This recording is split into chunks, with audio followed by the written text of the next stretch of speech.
Hello, this is Dr. David Ories. This is a video of Medically Incorrect. The idea of this video cast is two things. One is to discuss the connection between, or the overlap between national healthcare and the drug war, how one would erase the other. And then the other part of it is to have episodes. Each episode will be a different illness, like asthma, high blood pressure, diabetes, earache, sore throat, whatever. And then I hope to be able to give you a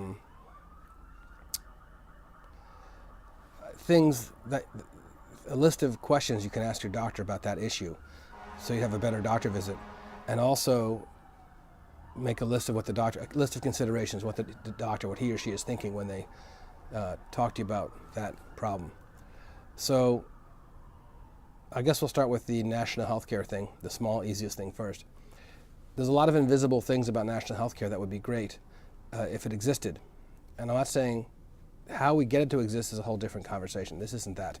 This is if it did exist, why would it have a lot of advantages? Some of them are obvious, some are not so visible, and there's about 30 or 40 of them. So let's pick one, and that is if you could just prevent. Let's pick a heroin addict somewhere in America, Cleveland, for example.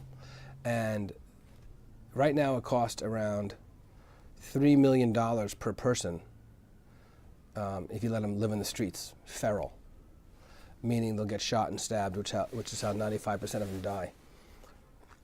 And we can just talk about gunshot wounds. Let's make that the subject.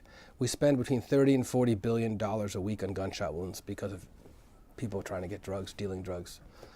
And my proposition is if you had national health care, you would just give people opium, for example, in a controlled environment.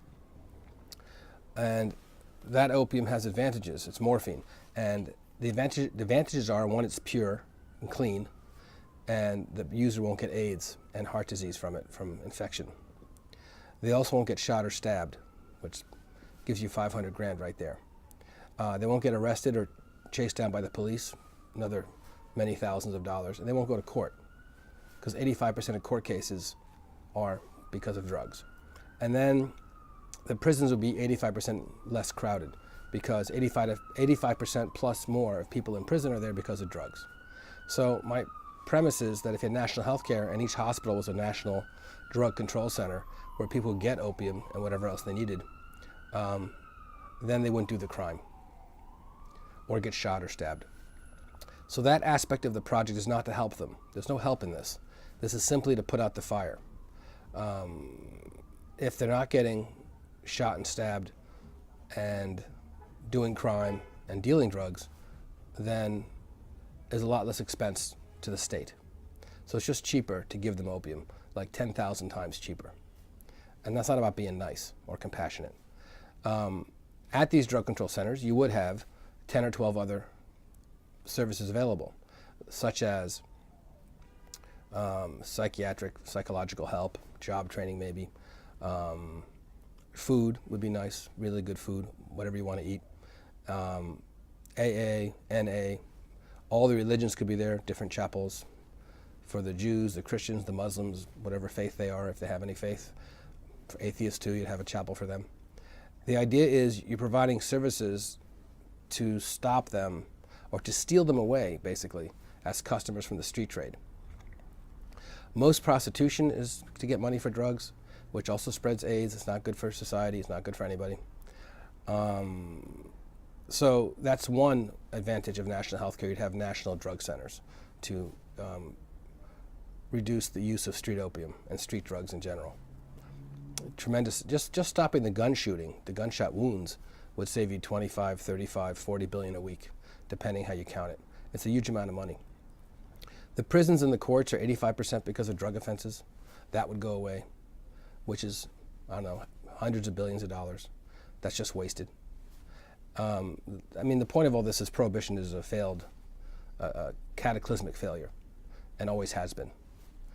Another advantage of having national health care would be that if you lost your job or got a new job or quit or moved to somewhere else, you'd always have your health insurance.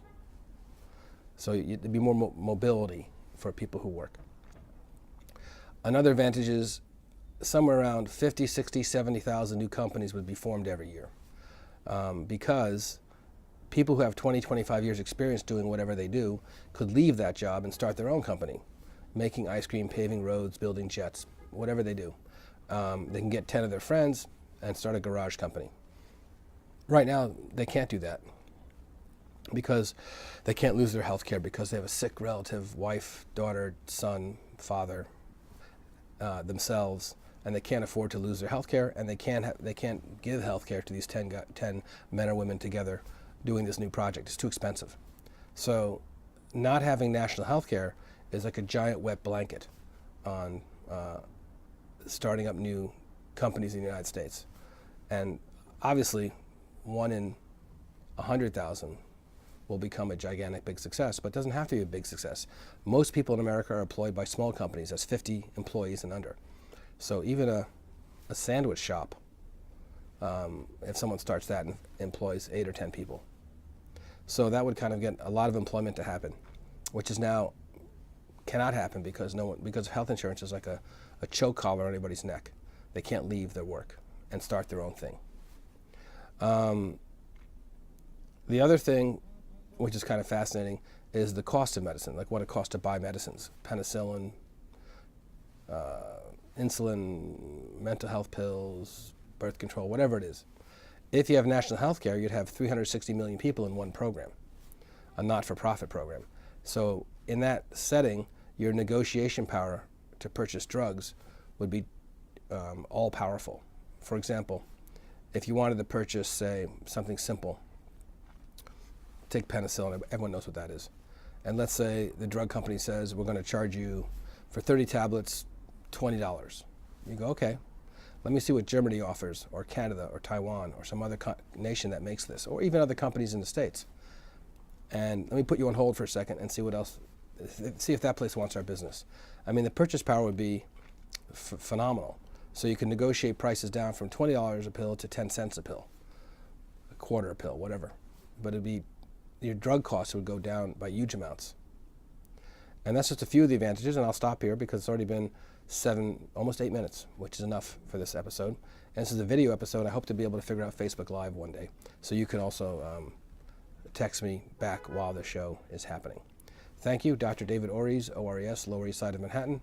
And my email is drdave.lesm@gmail.